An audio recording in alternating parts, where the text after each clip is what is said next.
To be vested with enormous authority is a fine thing, but to have the onlooking world consent to it is a finer.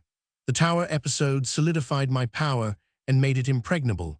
If any were perchance disposed to be jealous and critical before that, they experienced a change of heart. Now, there was not anyone in the kingdom who would have considered it good judgment to meddle with my matters. I was fast getting adjusted to my situation and circumstances. For a time, I used to wake up mornings and smile at my dream and listen for the Colt's factory whistle. But that sort of thing played itself out, gradually, and at last I was fully able to realize that I was actually living in the 6th century and in Arthur's court, not a lunatic asylum. After that, I was just as much at home in that century as I could have been in any other. And as for preference, I wouldn't have traded it for the 20th. Look at the opportunities here for a man of knowledge, brains, pluck, and enterprise to sail in and grow up with the country. The grandest field that ever was, and all my own, not a competitor, not a man who wasn't a baby to me in acquirements and capacities. Whereas, what would I amount to in the 20th century? I should be foreman of a factory, that is about all, and could drag a sen down street any day and catch 100 better men than myself. What a jump I had made! I couldn't keep from thinking about it and contemplating it, just as one does who has struck oil. There was nothing back of me that could approach it, unless it might be Joseph's case, and Joseph's only approached it, it didn't equal it, quite. For it stands to reason that, as Joseph's splendid financial ingenuities advantaged nobody, but the king, the general public must have regarded him with a good deal of disfavor, whereas I had done my entire public a kindness in sparing the sun, and was popular by reason of it. I was no shadow of a king, I was the substance. The king himself was the shadow. My power was colossal, and it was not a mere name, as such things have generally been, it was the genuine article. I stood here at the very spring and source of the second great period of the world's history, and could see the trickling stream of that history gather and deepen and broaden, and roll its mighty tides down the far centuries, and I could note the upspringing of adventurers like myself in the shelter of its long array of thrones, de Montforts, Gavestons, Mortimers, Villierses, the war-making, campaign-directing wantons of France, and Charles II's scepter-wielding drabs, but nowhere in the procession was my full-sized fellow visible. I was a unique, and glad to know that that fact could not be dislodged or challenged for 13 centuries and a half, for sure. Yes, in power I was equal to the king. At the same time, there was another power that was a trifle stronger than both of us put together. That was the church. I do not wish to disguise that fact. I couldn't if I wanted to, but never mind about that now. It will show up in its proper place later on. It didn't cause me any trouble in the beginning, at least any of consequence. Well, it was a curious country and full of interest. And the people, they were the quaintest and simplest and trustingest race. Why, they were nothing but rabbits. It was pitiful for a person born in a wholesome, free atmosphere to listen to their humble and hearty outpourings of loyalty toward their king and church and nobility, as if they had any more occasion to love and honor king and church and noble than a slave has to love and honor the lash, or a dog has to love and honor the stranger that kicks him. Why, dear me, any kind of royalty, howsoever modified, any kind of aristocracy, howsoever pruned, is rightly an insult. But if you are born and brought up under that sort of arrangement, you probably never find it out for yourself, and don't believe it when somebody else tells you. It is enough to make a body ashamed of his race to think of the sort of froth that has always occupied its thrones without shadow of right or reason, and the seventh-rate people that have always figured as its aristocracies, a company of monarchs and nobles who, as a rule, would have achieved only poverty and obscurity if left, like their betters, to their own exertions. The most of King Arthur's British nation were slaves, pure and simple, and bore that name, and wore the iron collar on their necks, and the rest were slaves in fact, but without the name. They imagined themselves men and freemen, and called themselves so. The truth was, the nation as a body was in the world for one object, and one only, to grovel before king and church and noble, to slave for them, sweat blood for them, starve that they might be fed, work that they might play, drink misery to the dregs that they might be happy, go naked that they might wear silks and jewels, pay taxes that they might be spared from paying them, be familiar all their lives with the degrading language and postures of adulation, that they might walk in pride and think themselves the gods of this world. And for all this, the thanks they got were cuffs and contempt, and so poor-spirited were they that they took even this sort of attention as an honor. Even down to my birth century, that poison was still in the blood of Christendom, and the best of English commoners was still content to see his inferiors impudently continuing to hold a number of positions, such as lordships and the throne, to which the grotesque laws of his country did not allow him to aspire. In fact, he was not merely contented with this strange condition of things, he was even able to persuade himself that he was proud of it. It seems to show that there isn't anything you can't stand if you're only born and bred to it.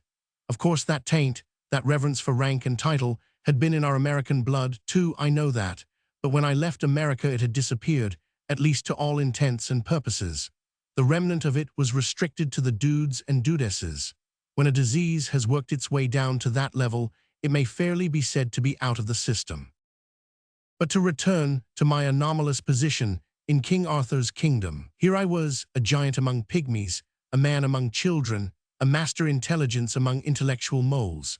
By all rational measurement the one and only actually great man in that whole British world. And yet there and then, just as in the remote England of my birth time, the sheep-witted earl who could claim long descent from a king's leman, acquired at second-hand from the slums of London, was a better man than I was. Such a personage was fawned upon in Arthur's realm and reverently looked up to by everybody, even though his dispositions were as mean as his intelligence, and his morals as base as his lineage. There were times when he could sit down in the king's presence, but I couldn't. I could have got a title easily enough, and that would have raised me a large step in everybody's eyes, even in the king's, the giver of it. But I didn't ask for it, and I declined it when it was offered. I couldn't have enjoyed such a thing with my notions, and it wouldn't have been fair anyway, because as far back as I could go, our tribe had always been short of the bar sinister. I couldn't have felt really and satisfactorily fine and proud and set up over any title except one that should come from the nation itself, the only legitimate source, and such an one I hoped to win. And in the course of years of honest and honorable endeavor, I did win it, and did wear it with a high and clean pride. This title fell casually from the lips of a blacksmith, one day in a village, was caught up as a happy thought, and tossed from mouth to mouth with a laugh and an affirmative vote. In 10 days it had swept the kingdom, and was become as familiar as the king's name. I was never known by any other designation afterward, whether in the nation's talk or in grave debate upon matters of state at the council board of the sovereign. This title, translated into modern speech, would be the boss, elected by the nation. That suited me, and it was a pretty high title. There were very few these, and I was one of them. If you spoke of the duke, or the earl, or the bishop, how could anybody tell which one you meant? But if you spoke of the king, or the queen, or the boss, it was different. Chapter 9. The Tournament. They were always having grand tournaments there at Camelot, and very stirring and picturesque and ridiculous human bullfights they were, too, but just a little wearisome to the practical mind. However, I was generally on hand, for 2 reasons. A man must not hold himself aloof from the things which his friends and his community have at heart if he would be liked, especially as a statesman.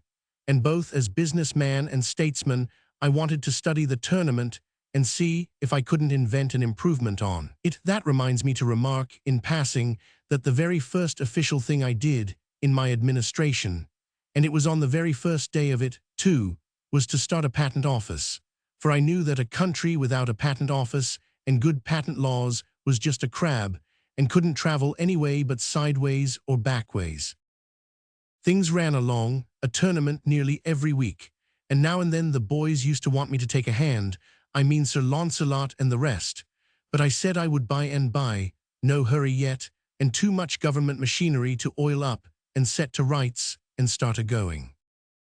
We had one tournament, which was continued from day to day during more than a week, and as many as 500 knights took part in it from first to last. They were weeks gathering. They came on horseback from everywhere, from the very ends of the country, and even from beyond the sea, and many brought ladies, and all brought squires and troops of servants. It was a most gaudy and gorgeous crowd, as to customary and very characteristic of the country and the time, in the way of high animal spirits, innocent indecencies of language, and happy-hearted indifference to morals. It was fight or look on, all day and every day, and sing, gamble, dance, carouse half the night every night.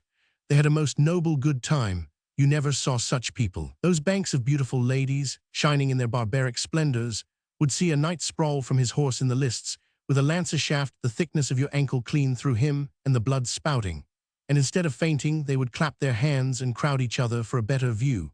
Only sometimes one would dive into her handkerchief and look ostentatiously broken-hearted, and then you could lay 2 to 1 that there was a scandal there somewhere, and she was afraid the public hadn't found it out. The noise at night would have been annoying to me ordinarily, but I didn't mind it in the present circumstances, because it kept me from hearing the quacks detaching legs and arms from the day's cripples. They ruined an uncommon good old crosscut saw for me and broke the sawbuck too, but I let it pass. And as for my axe, well, I made up my mind that the next time I lent an axe to a surgeon, I would pick my century. I not only watched this tournament from day to day, but detailed an intelligent priest from my Department of Public Morals and Agriculture and ordered him to report it, for it was my purpose by and by, when I should have gotten the people along far enough, to start a newspaper. The first thing you want in a new country is a patent office, then work up your school system, and after that, out with your paper. A newspaper has its faults, and plenty of them, but no matter, it's hark from the tomb for a dead nation, and don't you forget it. You can't resurrect a dead nation without it. There isn't any way. So I wanted to sample things and be finding out what sort of reporter material I might be able to rake together out of the 6th century when I should come to need it. Well, the priest did very well, considering. He got in all the details, and that is a good thing in a local item. You see, he had kept books for the undertaker department of his church when he was younger, and there you know the money is in the details. The more details, the more swag, bearers, mutes, candles, prayers, everything counts. And if the bereaved don't buy prayers enough, you mark up your candles with a forked pencil, and your bill shows up all right. And he had a good knack at getting in the complimentary thing here and there about a knight that was likely to advertise. No, I mean a knight that had influence. And he also had a neat gift of exaggeration, for in his time he had kept door for a pious hermit who lived in a sty and worked miracles. Of course, this novice's report lacked whoop and crash and lurid description, and therefore wanted the true ring, but its antique wording was quaint and sweet and simple, and full of the fragrances and flavors of the time, and these little merits made up in a measure for its more important lacks. Here is an extract from it. Then Sir Brian de les Isles and Grummore Grummorsome, knights of the castle, encountered with Sir Aglouville and Sir Tor, and Sir Tor smote down Sir Grummore Grummorsome to the earth. Then came Sir Carados of the Dolorous Tower, and Sir Turquine, knights of the castle, and there encountered with them Sir Perceval de Gaulies and Sir Lamorac de Gaulies, that were 2 brethren, and there encountered Sir Perceval with Sir Carados, and either brake their spears unto their hands, and then Sir Turquine with Sir Lamorac, and either of them smote down other, horse and all, to the earth, and either parties rescued other and horsed them again. And Sir Arnold and Sir Gauter, knights of the castle, encountered with Sir Brandoles and Sir Kay, and these 4 knights encountered mightily, and brake their spears to their hands. Then came Sir Pertolope from the castle, and there encountered with him Sir Lionel, and there Sir Pertolope the Green Knight smote down Sir Lionel, brother to Sir Launcelot. All this was marked by noble heralds, who bear him best, and their names. Then Sir Bleobaris brake his spear upon Sir Gareth, but of that stroke Sir Bleobaris fell to the earth. When Sir Galihodin saw that, he bade Sir Gareth keep him, and Sir Gareth smote him to the earth. Then Sir Galihud gat a spear to avenge his brother, and in the same wise Sir Gareth served him, and Sir Dinadan and his brother La Cote Mail Tail, and Sir Sagramore le Desirous, and Sir Dardanus le Savage, all these he bare down with 1 spear. When King Aswisance of Ireland saw Sir Gareth fare, so he marvelled what he might be, that one time seemed green, and another time, at his again coming, he seemed blue. And thus at every course that he rode to and fro he changed his colour, so that there might neither king nor knight have ready cognizance of him. Then Sir Agwisance, the King of Ireland, encountered with Sir Gareth, and there Sir Gareth smote him from his horse, saddle and all. And then came King Carados of Scotland, and Sir Gareth smote him down horse and man. And in the same wise he served King Uriens of the land of Gore. And then there came in Sir Bagdemagus, and Sir Gareth smote him down horse and man to the earth. And Bagdemagus' son Meliganus brake a spear upon Sir Gareth mightily and knightly. And then Sir Galaholt the noble prince cried on high, Knight with the many colours, well hast thou justed, now make thee ready that I may just with thee. Sir Gareth heard him, and he gat a great spear, and so they encountered together, and there the prince brake his spear. But Sir Gareth smote him upon the left side of the helm, that he reeled here and there, and he had fallen down had not his men recovered him.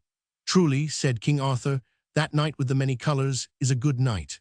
Wherefore the king called unto him Sir Launcelot, and prayed him to encounter with that knight. Sir, said Launcelot, I may as well find in my heart for to forbear him at this time, for he hath had travail enough this day, and when a good knight doth so well upon some day, it is no good knight's part to let him of his worship, and namely, when he seeth a knight hath done so great labour.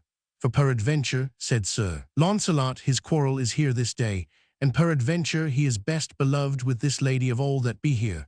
For I see well he paineth himself, and enforceth him to do great deeds, and therefore, said Sir Launcelot, as for me, this day he shall have the honour. Though it lay in my power to put him from it, I would not. Well, whenever one of those people got a thing into his head, there was no getting it out again. I knew that, so I saved my breath, and offered no explanations. As soon as Sir Sagramor got well, he notified me that there was a little account to settle between us, and he named a day 3 or 4 years in the future, place of settlement, the lists where the offence had been given. I said I would be ready when he got back. You see, he was going for the Holy Grail. The boys all took a flyer at the Holy Grail now and then. It was a several years' cruise. They always put in the long absence snooping around, in the most conscientious way, though none of them had any idea where the Holy Grail really was, and I don't think any of them actually expected to find it, or would have known what to do with it if he had run across it. You see, it was just the Northwest Passage of that day, as you may say, that was all. Every year expeditions went out Holy Grailing, and next year relief expeditions went out to hunt for them. There was worlds of reputation in it, but no money. Why, they actually wanted me to put in, well, I should smile. Chapter 10. Beginnings of Civilization. The Round Table soon heard of the challenge, and of course it was a good deal discussed, for such things interested the boys. The king thought I ought now to set forth in quest of adventures, so that I might gain renown and be the more worthy to meet Sir Sagramor when the several years should have rolled away. I excused myself for the present. I said it would take me 3 or 4 years, yet to get things well fixed up and going smoothly. Then I should be ready. All the chances were that at the end of that time Sir Sagramor would still be out grailing, so no valuable time would be lost by the postponement. I should then have been in office 6 or 7 years, and I believed my system and machinery would be so well developed that I could take a holiday without its working any harm. I was pretty well satisfied with what I had already accomplished. In various quiet nooks and corners, I had the beginnings of all sorts of industries underway, nuclei of future vast factories, the iron and steel missionaries of my future civilization. In these were gathered together the brightest young minds I could find, and I kept agents out raking the country for more all the time. I was training a crowd of ignorant folk into experts in every sort of handiwork and scientific calling. These nurseries of mine went smoothly and privately along undisturbed in their obscure country retreats, for nobody was allowed to come into their precincts without a special permit, for I was afraid of the church. I had started a teacher factory and a lot of Sunday schools the first thing. As a result, I now had an admirable system of graded schools in full blast in those places, and also a complete variety of Protestant congregations, all in a prosperous and growing condition. Everybody could be any kind of a Christian he wanted to. There was perfect freedom in that matter. But I confined public religious teaching to the churches and the Sunday schools, permitting nothing of it in my other educational buildings. I could have given my own sect the preference and made everybody a Presbyterian without any trouble, but that would have been to affront a law of human nature. Spiritual wants and instincts are as various in the human family as our physical appetites, complexions, and features, and a man is only at his best, morally, when he is equipped with the religious garment whose color and shape and size most nicely accommodate themselves to the spiritual complexion, angularities, and stature of the individual who wears it. And besides, I was afraid of a united church. It makes a mighty power, the mightiest conceivable, and then when it by and by gets into selfish hands, as it is always bound to do, it means death to human liberty and paralysis to human thought.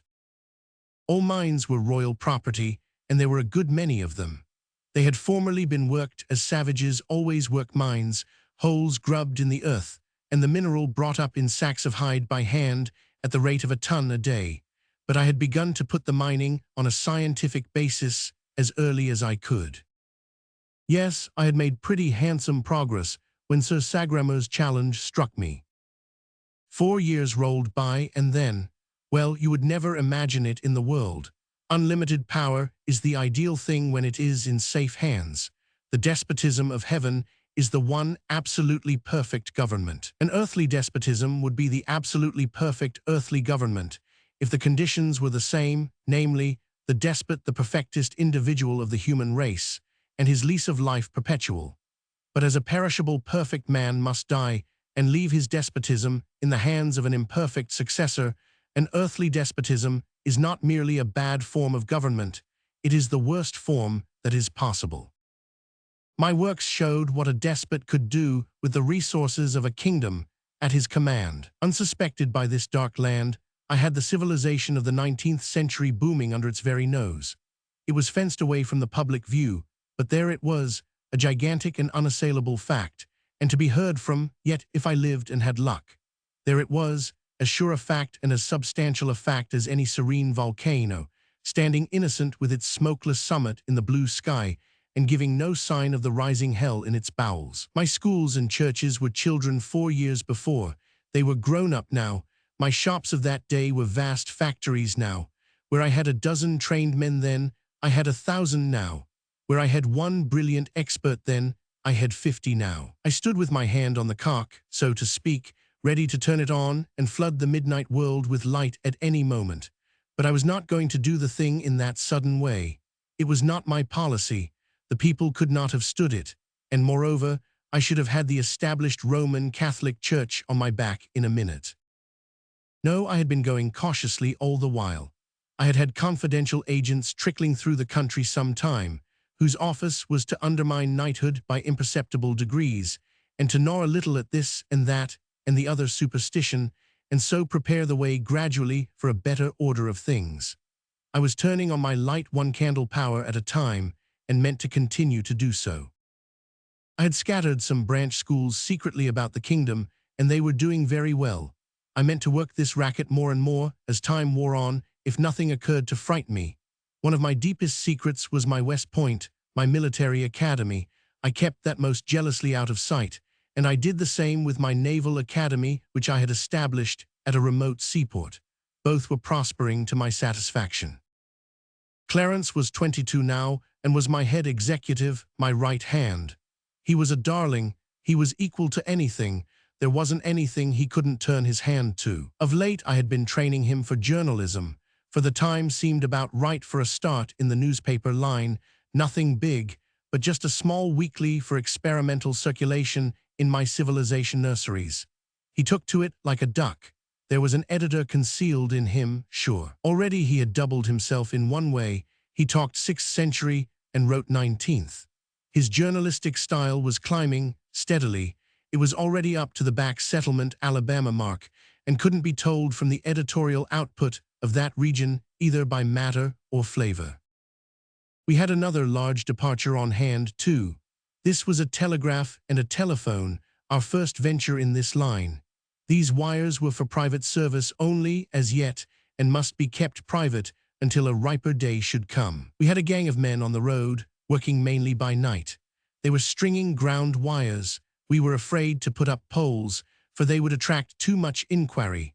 Ground wires were good enough in both instances, for my wires were protected by an insulation of my own invention, which was perfect. My men had orders to strike across country, avoiding roads, and establishing connection with any considerable towns whose lights betrayed their presence, and leaving experts in charge. Nobody could tell you how to find any place in the kingdom, for nobody ever went intentionally to any place, but only struck it by accident in his wanderings, and then generally left it without thinking to inquire what its name was.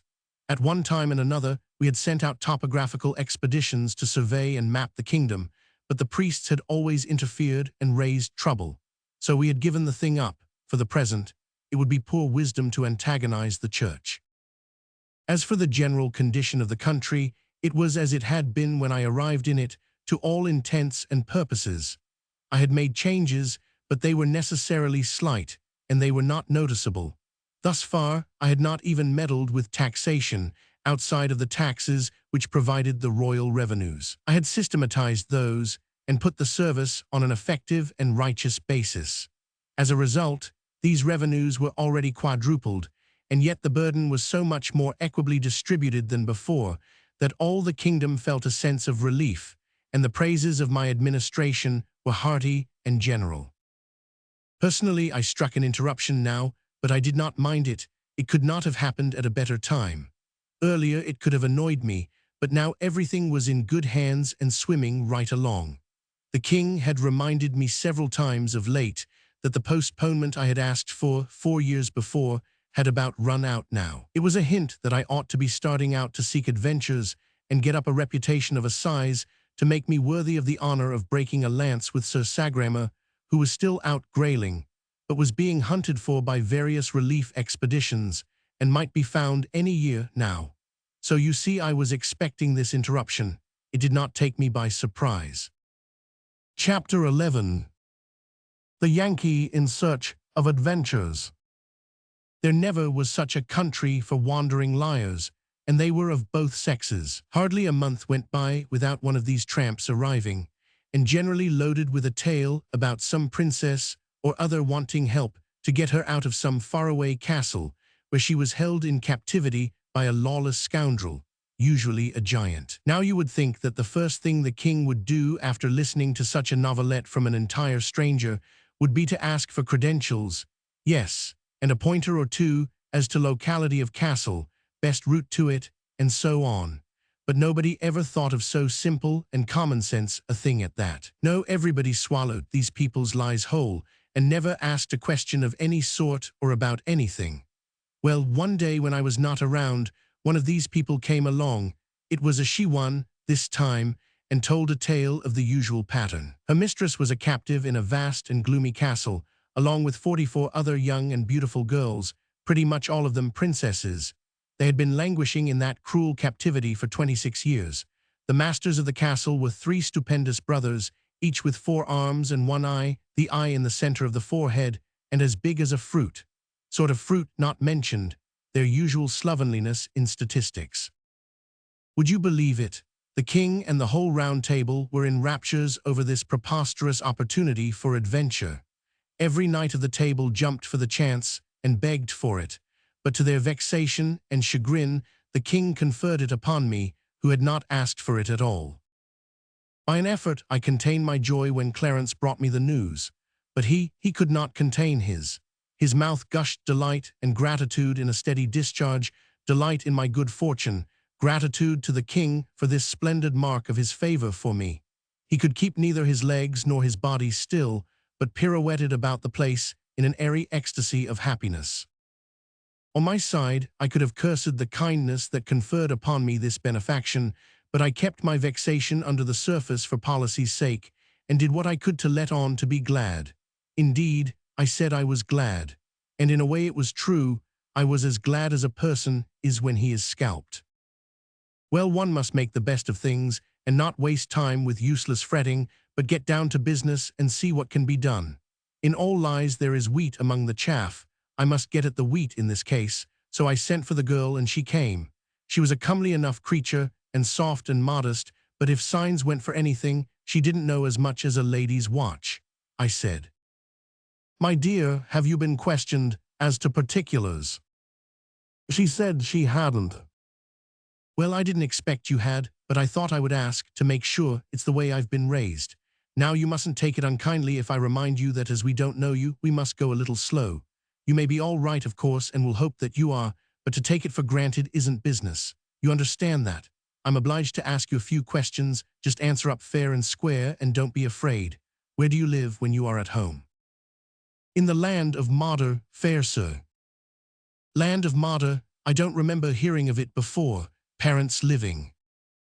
As to that, I know not if they be yet on live, sith it is many years that I have lain shut up in the castle. Your name, please. I hight the Demoiselle Alicenne la Cartelois, and it please you. Do you know anybody here who can identify you? That were not likely, fair lord, I being come hither now for the first time. Have you brought any letters, any documents, any proofs that you are trustworthy and truthful? Of a surety no, and wherefore should I? Have I not a tongue, and cannot I say all that myself? But you're saying it, you know, and somebody else's saying it, is different. Different, how might that be? I fear me I do not understand. Don't understand? Land of, why you see, why great Scott, can't you understand a little thing like that? Can't you understand the difference between your, why do you look so innocent and idiotic? In truth, I know not, but an it were the will of God. Yes, I reckon that's about the size of it. Don't mind my seeming excited, I'm not. Let us change the subject. Now as to this castle, with 45 princesses in it, and 3 ogres at the head of it, tell me, where is this harem? Harem. The castle, you understand, where is the castle? Oh, as to that, it is great, and strong, and well beseen, and lieth in a far country. Yes, it is many leagues. How many? Fair sir, it were woundily hard to tell, they are so many, and do so lap the one upon the other, and being made all in the same image and tincted with the same colour, one may not know the one league from its fellow, nor how to count them, except they be taken apart, and ye wit well it were God's work to do that, being not within man's capacity, for ye will note. Hold on, never mind about the distance. Whereabouts does the castle lie? What's the direction from here? Please you, sir, it hath no direction from here, by reason that the road lieth not straight, but turneth evermore, wherefore the direction of its place abideth not, but is sometime under the one sky and anon under another, whereso if ye be minded that it is in the east, and wend thitherward, ye shall observe that the way of the road doth yet again turn upon itself by the space of half a circle, and this marvel happing again, and yet again, and still again, it will grieve you that you had thought by vanities of the mind to thwart and bring to naught the will of him that giveth not a castle a direction from a place, except it pleaseth him. And if it please him not, will the rather that even all castles and all directions thereunto vanish out of the earth, leaving the places wherein they tarry desolate and vacant, so warning his creatures that where he will, and where he will not he. Oh, that's all right, give us a rest. Never mind about the direction, hang the direction. I beg pardon, I beg 1,000 pardons, I am not well today. Pay no attention when I soliloquize. It is an old habit, an old, bad habit, and hard to get rid of when one's digestion is all disordered with eating food that was raised forever and ever before he was born. Good land. A man can't keep his functions regular on spring chickens 1,300 years old.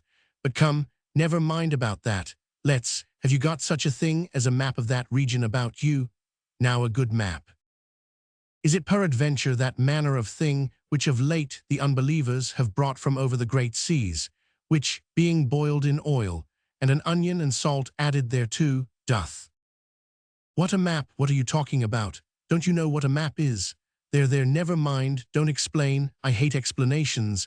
They fog a thing up so that you can't tell anything about it.